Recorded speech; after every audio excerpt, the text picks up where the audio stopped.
Assalamualaikum warahmatullahi wabarakatuh.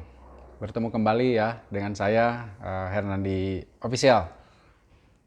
Kali ini saya akan membahas tentang ada pertanyaan yang sedikit menggelitik gitu ya. Yaitu Pak Her, gimana kalau saya ini baru mau akan mulai bisnis? Baru mau loh ya, artinya ini baru akan mulai bisnisnya. Tapi apakah saya bisa cepat kaya atau enggak katanya gitu ya.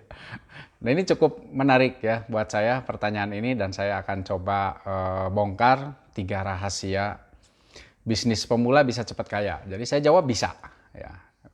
Pada zaman era serba digital saat ini ya. Jadi sangat-sangat bisa gitu kan. Rahasianya apa? Oke, kita bahas ya.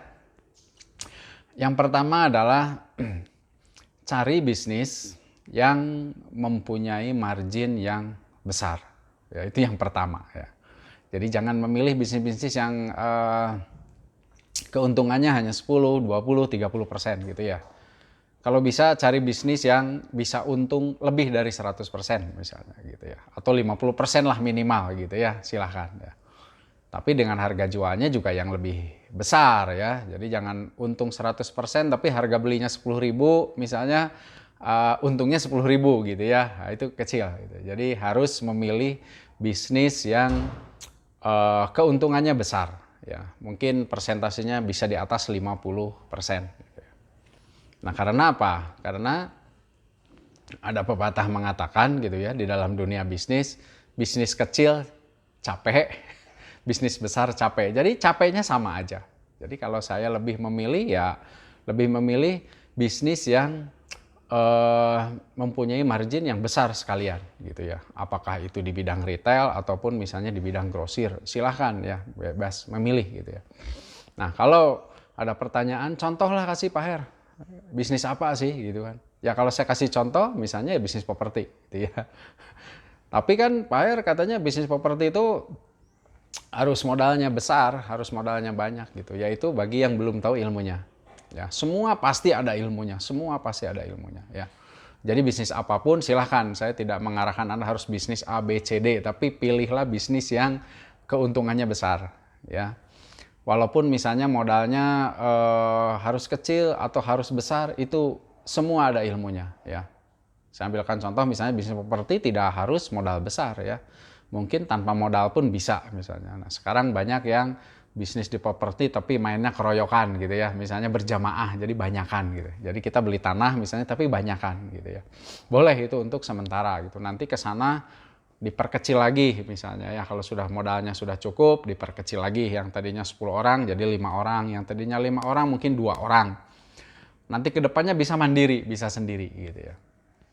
Itu rahasia yang pertama ya teman-teman. Kemudian yang kedua adalah personal branding ya teman-teman. Jadi Anda perlu membranding diri kita ini adalah sebagai pebisnis apa ya.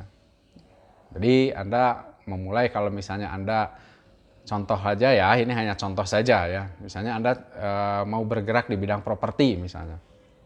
Ya Anda harus bikin kartu nama. Misalnya nama, kemudian apa agensi marketing atau mungkin developer cluster misalnya, atau apa saja. Silahkan ya. Jual beli properti misalnya gitu. Atau jual beli apartemen silahkan. Jadi Anda harus membranding diri sendiri biar apa? Ya biar orang lain tahu bahwa kita adalah mulai bisnis di sini, di properti. Gitu ya. Jadi jangan malu kalau ketemu dengan setiap orang, Anda berikan kartu nama Anda. Ya.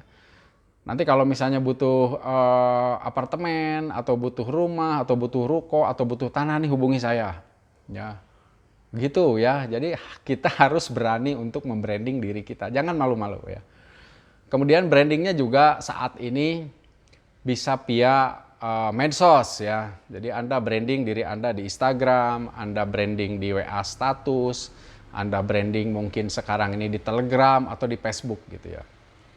Saran saya, daripada Facebook kita atau Instagram kita misalnya dipakai hanya untuk main-main misalnya ya, 80% main-main misalnya, 20%-nya serius gitu ya. Sebaiknya dirubah gitu kan, yang 80% untuk branding diri kita, kita ini sebagai apa, biar orang lain tahu gitu ya. Yang 20%-nya main-main.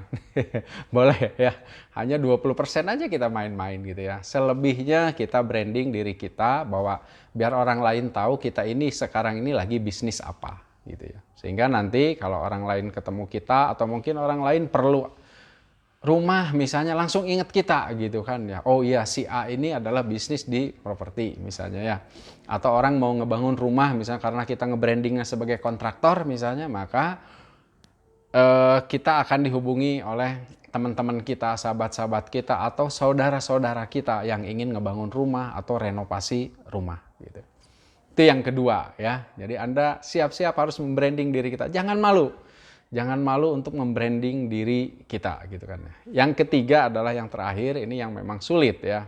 Yang ketiga adalah jangan ubah gaya hidup sebelum, ini ada syaratnya ya. Jangan ubah gaya hidup Anda sebelum passive income kita 10 kali lipat daripada kebutuhan kita setiap bulannya. Oke, contoh. Kalau misalnya kebutuhan kita satu bulan ini misalnya 1 juta, ya misalnya 1 juta, ini untuk teman-teman yang masih single ya, yang masih milenial ya, single milenial misalnya 1 juta lah saya cukup gitu ya, untuk kehidupan kita 1 bulan misalnya. Maka Anda jangan ngubah gaya hidup dulu. Hidup sederhana, biasa saja ya, jangan beli yang memang kita inginkan ya, tapi belilah yang kita butuhkan. Kalau misalnya kita hanya bisa naik motor, ya naik motor aja dulu lah ya.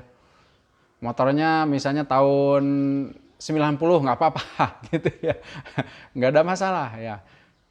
Kecuali kalau Anda sudah punya penghasilan passive income ya. Ingat, ini passive income 10 juta rupiah per bulan. Jadi bukan pendapatan kotor, ini adalah pendapatan bersih ya, atau keuntungan lah ya, boleh dikatakan lah ya. Kalau dalam bisnis keuntungan, kalau dalam investasi namanya passive income gitu. Misalnya udah 10 juta nih, baru Anda bolehlah robah gaya hidup Anda lah. Misalnya naik motor sekarang NMAX belinya atau PCX misalnya belinya ya. Nanti kalau sudah naik lagi Anda boleh beli kendaraan misalnya. Nah, bagi yang sudah berkeluarga, misalnya berkeluarga mungkin ya, ini rata-rata kebutuhan saat ini misalnya sudah berkeluarga, misalnya 5 juta rupiah per bulan. Maka Anda jangan merubah gaya hidup dulu, teman-teman semua ya. Sebelum pendapatan bersih kita atau passive income kita adalah sudah 50 juta sebulan. Baru Anda boleh berubah gaya hidup. Silahkan ya. Itu syaratnya ya. Jadi sekali lagi buat teman-teman yang memang baru mau akan terjun di dunia bisnis, bisa kaya nggak? Bisa ya, saya katakan bisa gitu. Asal 3 hal tadi harus Anda penuhi ya. Oke, saya kira itu ya teman-teman semua ya. Karena 3 hal itu sangat penting bagi Anda. Ini bermanfaat buat teman kita yang memang yang sudah lama juga di bisnis ya, silakan. Misalnya bisa sebagai acuan, bisa digunakan sebagai acuan juga. Saya udah bisnis ini tapi masih belum kaya nih misalnya gitu ya. Ya sudah, Anda coba lagi bisnis yang lain misalnya gitu kan ya, yang memang keuntungannya bisa besar, kemudian kita branding kembali.